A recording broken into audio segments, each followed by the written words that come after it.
కాంగ్రెస్ వాళ్ళు ఈ మధ్యన స్టేట్మెంట్ ఏంటంటే మాకు 99 వచ్చినాయి, మీకు 241 వచ్చినాయి, అదే నెక్స్ట్ ఎలక్షన్స్కి వచ్చాడు మీకు 150 కూడా రావు అని చెప్తున్నారు భారతీయ జనతా పార్టీ. తప్పేం లేదు, ఎందుకంటే ఒక పార్టీకి ఎవరికైనా అలాంటి విమర్శ చేసే హక్కు ఉంటుంది, ఆశ అధికారం కూడా ఉంటుంది. అదే సందర్భంలో ఈ విమర్శలకి ప్రతి విమర్శలు ఉంటుంది. కాకపోతే ఇక్కడ కావాల్సింది ఏంటంటే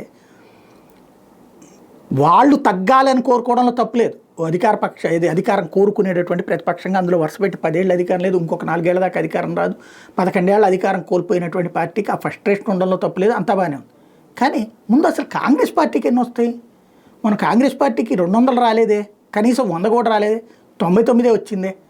ఇది ఒక ఎత్తు. రెండవది, ఉత్తరప్రదేశ్లో కాంగ్రెస్ పార్టీ సమాజ్వాదీ మీదనే డిపెండ్ అవ్వాలి. అదే సందర్భంలో ఏదైతే ఢిల్లీలో 0, ఆంధ్రప్రదేశ్లో 0, బెంగాల్లో 0, బీహార్లో లాలూ ప్రసాద్ ఇస్తే దిక్కు వాళ్ళ మీద ఆధారపడాలి, మహారాష్ట్రలో వాళ్ళ మీద ఆధారపడాలి. ఇట్లాంటి సిచ్యువేషన్ అంటే దేశంలో టాప్ 350 సీట్స్ ఉన్నటువంటి చోట్ల ప్రత్యక్షంగా కనీసం ఒక 50 సీట్లు గెలుచుకోలేనటువంటి పరిస్థితుల్లో ఉంది.